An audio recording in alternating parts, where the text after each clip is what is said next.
Hello and welcome to Keeping It Young podcast, conversations about marriage, family, and ministry life. I'm Dave. And I'm Bethany. And we are the Youngs. We're so glad you've joined us today. Guess what, people? We are not in Proverbs today. How about that? I don't want to say yay because Proverbs is so good. It was an awesome study and trek, and all of the sessions that we did, all the episodes, all the learning that we did. Yes. It was, I think, very profitable. And from what we've heard from you, it sounds like it's been profitable to you all also. Yes, we're super thankful for all the good feedback that we got. And the weird thing about Proverbs is that I'm kind of reading it again, and I'm like, ooh, we should have covered that. And, oh my goodness, we should have covered that. So we could have covered a ton of more material. So keep reading Proverbs, keep learning from it. Wow, what an incredible journey. And probably throughout future episodes, we will just refer to verses that underscore the topic that we may be looking at or studying or presenting, because yes, there is a wealth of knowledge in the book of Proverbs. Yes, and in this journey we've had this year, we've had some kind of humorous little things here and there. I was in Canada speaking recently, and there was a little one in the auditorium, and his mother, I think is his or her, I can't remember, but the mother told me afterwards that while I was preaching, their child leaned over and was like, "Isn't that the guy that says, 'Serve the Lord with gladness'?" So I guess he's listening to his mom. And then we got a really sweet voice text from our website from a friend of ours recently who was really overjoyed that her daughter was listening to our podcast. And Yes. That was encouragement to us that young people are listening.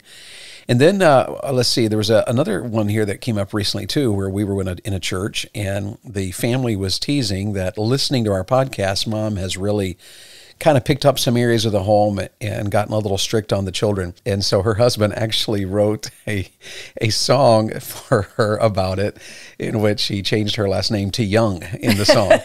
And so, yeah, we've had some humorous things this year so far, and we've gotten a ton of good questions. And I just always want to say, because of the way email is, and so many things go to junk, to spam. So I find emails all over the place, and we make every effort in the world to answer any email we receive. So if there's a chance that you have sent us a message and you have not received a reply, please reach out a second time and make an effort or try a different format, because we want to honor your requests, and when you reach out to us, we want to reply. Absolutely. Are there any other things going on that we ought to share with our audience? These are good days. Fall's here upon us, and busy days. Yay, I love fall. I just love fall. It has been busy days. We've been traveling, David, of course, preaching in revival meetings, family conferences. I've had some ladies' retreats, and we never do this. We never record these sessions because we're like, oh, let's grow our fan base. But we do get excited that the Lord is working and that He's encouraging marriages and families. So that's been wonderful. Absolutely. And of course, we're home right now recording, but we're both about to take off again. Another ladies' retreat. David has a revival meeting, and our fall is just crammed full of things to all different meetings. So if we are in your area, we would love to see you. It is posted. Our schedule is posted on David's website, Evangelist Dave Young. So evangelistdaveyoung.com. There we go. And so just look up the schedule, come see us if we're in your area. We would love to meet you. We would love to meet your children and hear all the cute things that they have to say about the podcast, because sometimes the children have a wonderful perspective. That is correct. Yes. Absolutely. Well, we're going to jump right in here to a two-part series. We thought we'd talk a little bit the next 2 weeks about marriage, and then we would talk a little bit about toddlers, two areas that show up hugely in our correspondence and our interaction with people. Of course, a lot of folks are concerned about marriage and things of that sort, and then a lot of folks are concerned about the little ones. And in a culture like ours, both of these areas are just super important. I have heard from, I think, at least 2 moms recently who have little ones, just the babies starting to walk, the toddler age, maybe the preschool age. And they have mentioned how they do appreciate that when we're talking about parenting, we're not just talking about the elementary school age or even the teenagers and the adult children, which, there's a lot to say about that, but that we do mention the little ones. And so we're going to do a couple of episodes just focused on those early years. Okay, let's get started in today's topic. And what we want to talk about the next 2 weeks, we're just going to title this series, 5 Ways to Damage Your Marriage. And this one's just kind of a unique one. I sat down and was thinking of several things that I'd been reading and several questions I had received and then several observations we had made of different couples that we were trying to help. And so we're just 5 ways to damage your marriage. You ready to jump in here? Yes. So if you're listening and you're thinking, well, I'm not doing anything to damage my marriage, just hang in there, because we're not going to be saying anything that is going to be like, oh, wow, people do that. They should never do that, because that certainly would damage their marriage. These are just everyday things that we don't think about sometimes. Sure. And here's number 1. If you're going to damage your marriage, one of the ways you do it is you just neglect it again and again and again. And I don't think, most folks don't think of the busyness of our lives as being something that's damaging. But oftentimes in the distractions of our life and the busyness of our life and the social media that demands our attention, the internet that pulls in our attention, the ball games, and just there's so much to demand our attention. Right. It's very easy to neglect that which is just of elementary importance. Right. And to neglect it again, because neglect occurs, it's not something that occurs instantaneously. It's not like, okay, today I neglected it, my marriage falls apart. Neglect is a big deal because it occurs over a process of time. Right. It's just a little bit of neglect here and there. And it's not something that you're saying, with your busyness or with your schedule or even with your attitude or your words. It's not something that you're thinking to yourself, I am just neglecting my marriage. I'm going to neglect it today. It's maybe over that process of time, over a few days or a few weeks or a few months, you all of a sudden stop and you think to yourself, why are my husband and I maybe frustrated at each other all the time? Or why are we constantly sarcastic instead of sincere? Why has it been a long time since we've actually really kissed each other? Why has it been a long time since we've been on a date? That's what we're talking about, just those little steps of neglect. And Solomon talks about it in the book of Proverbs when he talks about going by the vineyard of the man who is slothful. And he talks about how that it's all run over with weeds and thorns and the walls are broken down. So there's no protection for the vineyard. Well, the thing we have to remember about that is that none of that happens overnight. It takes a long time for weeds to take over a vineyard. It takes quite a while for the walls to just disintegrate and begin to crumble and fall. And one thing is we know, those of you that own a home or those of you that own a car or those of you that, have a really nice yard, either you pay somebody a ton of money to take care of your yard, to take care of your car, to take care of your house, or you have to spend quite a bit amount of time. A house takes a lot of time. Right. And to just keep up with the little things. I know recently we were with our son and his wife during a revival at their local church.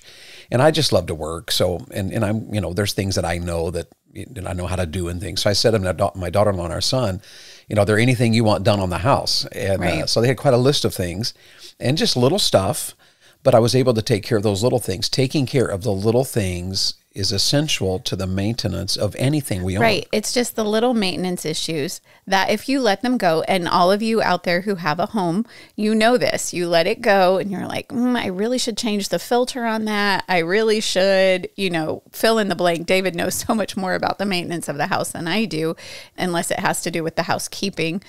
But anyway, all of those things, you let them go, and then you're just like, oh, that is a big issue we have to deal with. And so it is in our marriage. We just, every day, instead of neglecting the harsh word, instead of neglecting the hurt, instead of neglecting just spending time with each other, actually being more intentional in how we treat each other. Hey, it's you. I love you and I want to spend time with you. And no, I did not mean to state that harshly, and please forgive me for doing that. Sure. Neglect always diminishes value. Yes. When Solomon walked by the slothford of, or the vineyard of the man who is slothful, the vineyard was of very little value now. It's not producing anything. It's not beautiful to look at. And one of the things I think that the enemy wants to happen in our marriages is we get busy, as we get distracted, as we get focused on so many things that are important. Work is important. Yes. Raising children are, that's essential. Yes. And preparing meals. And there's a ton of stuff in our society that demand our attention that's not essential, but that's a whole nother podcast. Social media is not essential. It's a wonderful tool. Right. And if it's used as a tool, then it is a very valuable tool. But the truth of the matter is, we allow the things that are essential to cause us to diminish the value of our marriage.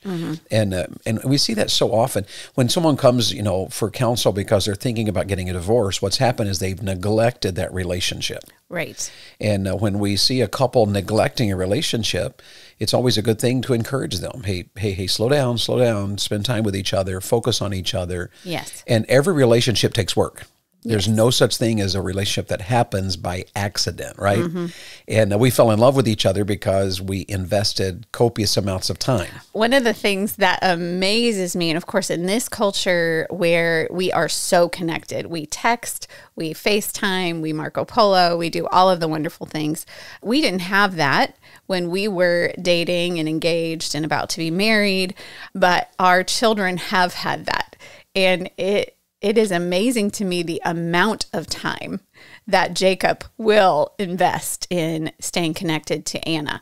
And I think it's a wonderful thing. They're engaged to be married, and we are proud of them, and we are for them, and I'm glad that they can stay so connected. But it does take this huge investment of time. And I watch, we'll just have finished dinner, and we don't do cell phones at the table. So he will tell her before dinner, we're going to have family dinner. And then he will pick his phone up right after dinner. So he lets her know, okay, dinner's done. Maybe we can text again. And so it does take that intentionality, but to them, it's just kind of natural.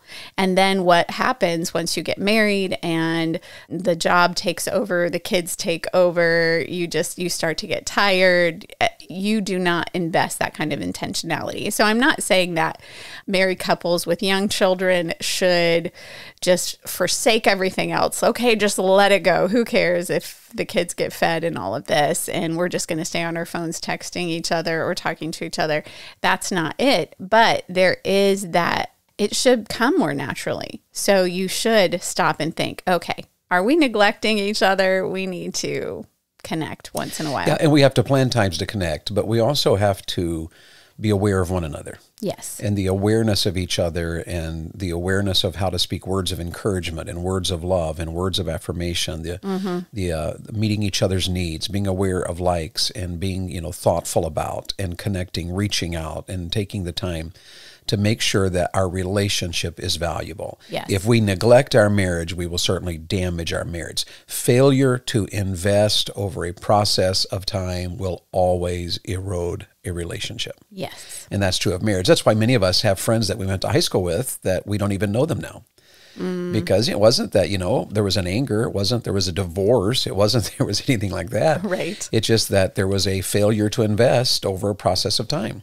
And any friendship we have because there has been an investment in a process of time. And so here's just the first thing we wanted to say to you. If you're going to damage your marriage, the first way to damage your marriage is to neglect it again. And I think practically speaking, you could go back and listen to past episodes that we have about dating in your marriage, about investing time in your marriage, but each couple is going to look different. So you and your husband just sit down and say, okay, we're not meaning to neglect each other. We love each other and we want to invest in this marriage, but we're really, really busy. Every couple is busy. I think, especially if you have children and if you work, there are all of those things. But can I just say something to you ministry wives out there?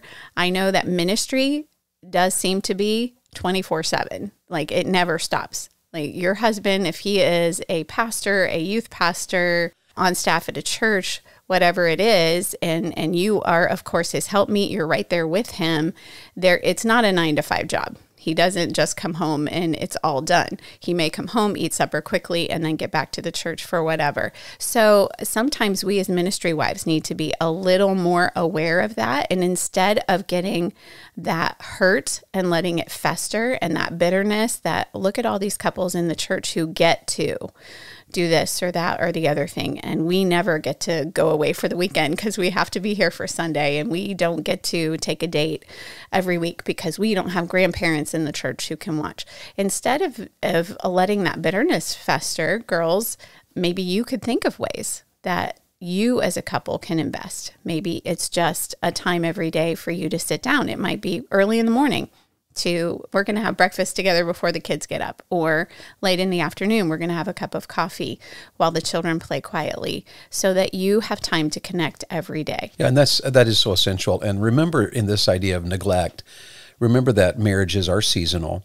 And so no matter who you are listening, if you're married, whatever season of life you're in, you may be newlywed, you may be on your honeymoon, but you also may be in your twilight years. Right. And, maybe it's retirement is a new thing. The empty nest is a new thing. Or maybe you have a high school kid that is playing ball and it seems like it never ends. Yes. Whatever season you're in, do not neglect your relationship. And talk about it, think about it. And sometimes it's just a matter of living outside ourselves. When life is busy, we tend to get selfish. And it becomes a me, me, me, me. This is what I need, I want, I am.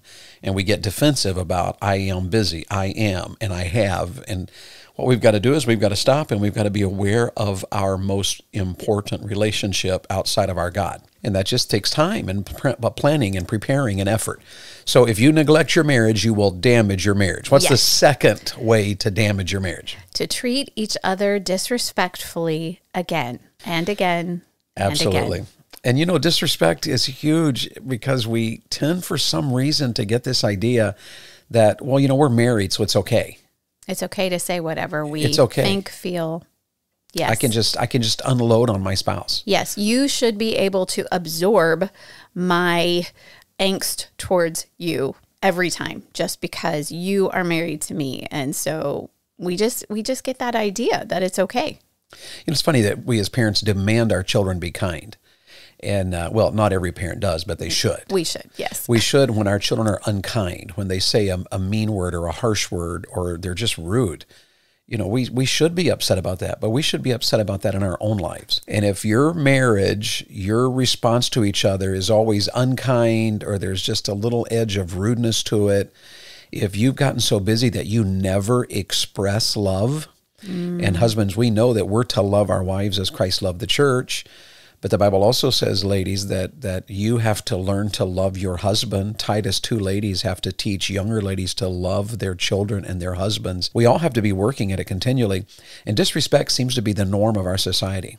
Oh, yeah. And ladies, be careful about this because you live in a world where, the Instagram reels are filled with, isn't it funny to make fun of my husband? Mm-hmm. And there's a place for laughter. If you know the Youngs at all, you know that we laugh a lot. Yes. And we're always laughing. And it's been one of the, trademarks of our life is that we laugh. But the fact of the matter is, sincerity is always better than sarcasm. Yes. And that's a line that you ought to write down somewhere. Sarcasm can be humorous, and there's people that are sarcastic that we just find hilarious. But to imagine that nonstop in a relationship to where everything you say to each other has an element of sarcasm to it, to where you would say things to each other that you would never say to your boss or, to your dad or your mom. Right. And if by nature you've allowed yourself to get into this place where you just are always on edge and you have allowed, yourself to be unkind and just kind of the norm of your life, every other driver is an idiot. Every other person at the store is an idiot. And if your norm is, oh my word, people are just stupid. People are foolish. And I hate, well, that's going to show up in your relationship and your marriage. So we have to continually work at just making sure we're kind to each other because that's respectful. Disrespect always damages a relationship. And I was thinking while you were talking, some ladies may be thinking, well, I don't disrespect my husband. I'm not unkind to him. But girls, when we are in a constant state of questioning him or second guessing him so that not realizing in the husband-wife relationship, guys are going to do things differently. They are going to interact with the children differently. You know how the dad comes home and he's ready to play and wrestle and tickle and do all of the rambunctious, chaotic things. And so he may do things differently with the children. And so our disrespect can show up when we're like, why are you doing that? Why do you constantly do that? Or you're not doing that right. Or you're not combing the baby's hair correctly or putting on their clothes correctly just because he doesn't put them on in the same order that you put them on. Or it could be his driving. Now, girls, I know you're the passenger. And so you're seeing, and being from a girl's point of view, you are seeing all of the danger that's going to happen. And so your husband is driving and you're like, oh, he's too close to that person, or he's going too fast, or he took the curve too fast, or he's going the wrong direction. And when we are constantly questioning him, or you didn't do that right, or you're going too fast, or no, this isn't the way to go to Walmart, even though you know perfectly well you can end up at Walmart the same way he's going. When we are constantly in that mode, we are disrespecting him. You know what? It's okay. Just let him go. Just let him drive. And you know, ladies, sometimes ladies, you don't understand perhaps how that affects your husband. And I will tell you that whereas he may laugh it off and you may not see an outward change, I will tell you that it affects his heart. And once your husband's heart begins to be pulled away from you because you're always negative about his driving or the way he takes care of your children or the way he does or doesn't do anything, or whatever it is. Once his heart begins to be diminished towards you, closed off in little areas, pulled away, then you are damaging your marriage. And here's the danger in it, because it always starts so small. Yes. And like neglect doesn't happen overnight, but it starts small. And disrespect is the same way. And at first, disrespect can be hilarious. Disrespect can be laughed off. Disrespect can be ignored. But a continual disrespect, treating each other disrespectfully again, eventually becomes the norm of your life. And it becomes normal then for your spouse to close that area of their heart off to you. And when that happens, your marriage is in trouble. And you may not see it, but you are not going to enjoy the blessed marriage, the joyful, happy, incredibly close, tight relationship God wants you to have. And don't make any excuses for it. Because sometimes, a man can become bitter at his wife and justify, of course I'm disrespectful because she does whatever. Right. And a woman can become disrespectful to her husband and justify it. Well, I know more than he does, or I can't believe he's doing that. If he were smarter. Right. Well, in all of that terminology, what you're doing is you're damaging your marriage. So here are 5 ways to damage your marriage. Yes. And the first one is to neglect it again. And the second one is to treat each other disrespectfully. Any other thought on the disrespect? Well, I was just thinking, I talked pretty lengthily to the ladies there, and it is true also that I have been in company, and we can be like in a crowd, in a group, out to eat, and a man can say an offhanded comment that does belittle his wife in front of people. So it can go both ways.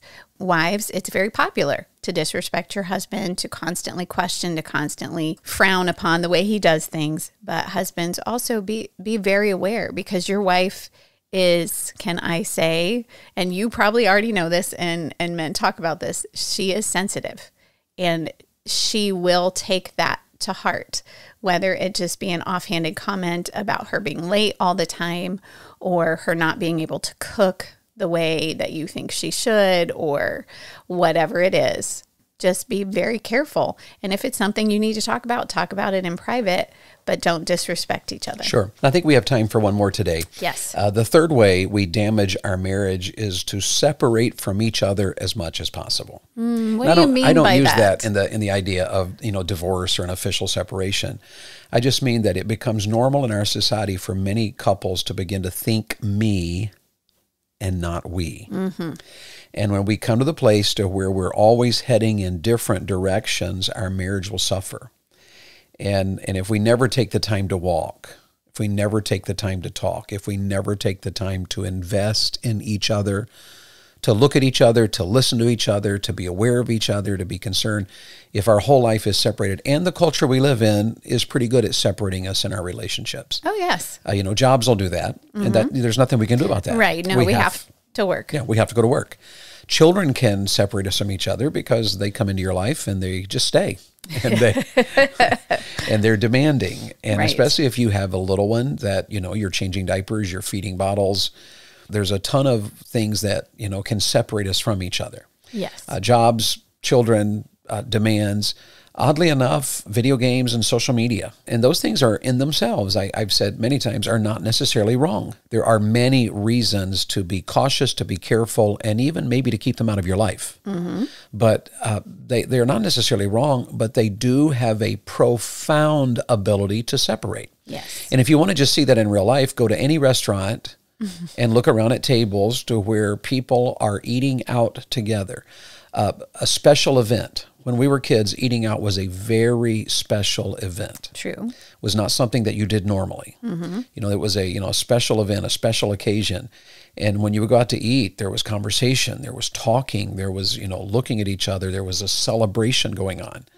Well, today when you see people going out to eat, they typically have their phone on. They sit, and stare at their phone, or even worse, they play their Instagram reels out loud for everybody else to hear. And it's one of my pet peeves that we are surrounded by people. My daughter and I were eating the other day, just kind of went out together. Bethany, because she's gluten-free, has a hard time eating Asian food. It's just difficult to find gluten-free Asian restaurants. So Charity loves Panda Express. And Charity and I were eating at Panda Express the other day. And one of the coworkers took his break and got a bite to eat and was sitting at the table behind us, loudly playing Instagram reels. So there was already music blaring through the place. Now there is this Instagram reel, and this person is totally oblivious in their own little world, unaware that their loud video was disturbing everybody. The entire restaurant keeps looking at this employee. Well, the point is that we allow so many things in our society to separate us from the relationships around us. Well, we are conditioned in our culture to be selfish, so that yes, you've had a hard day at work. Maybe both you and your husband work. And so you come home, instead of taking the time to come together to connect, you essentially separate. One of you goes to one side of the couch and the other goes to the other side of the couch, and you're scrolling Instagram. And so you're not actually investing in each other. And what we've discovered as we get ready to close here is that taking the time to come together to make our life a we life and not a me life often involves two things. One, it does involve sometimes just scheduling we time. Yes. But it also involves just taking advantage of the normal events of life that will happen either way. Right. Like eating is something that happens either way. We have to eat. and when we have to eat, then that is an opportunity for us to connect. We've done that for years with our children. Meal times were connect times to laugh, times to talk, times to get serious, times to answer questions, time to be aware of each other's heart and what's going on in each other's lives. But meal times are normal times. Cleaning up after a meal, doing those together as a family has been a we time. Right. And cooking together. We have to cook, so cook together. Doing laundry together. When we fold laundry together, that is an opportunity to connect. So things have to be done. You don't have to add more to your busy life to have, we time. Yes. But you do have to take advantage of the things that have to be done and do them together. And sometimes you do just need to schedule a date and take time to say, you know what, we're going out. We're going to go somewhere, sit down, turn off the phone. We're going to look at each other. We're going to ask each other questions. We're just going to reconnect. Yes. And so here are just ways to damage your marriage. 5 ways, 3 today. Neglect it, again. Treat each other disrespectfully, again. Separate from each other as much as possible. Take any one of those 3 steps and you will damage your marriage. Any final thought before we sign off today? I think we can continue next time.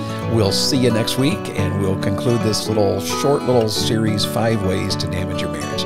Hope you have a great week ahead, and whatever you do, remember to serve the Lord with gladness. We'll see you next week. The Keeping It Young podcast is a Bax 5 Media production.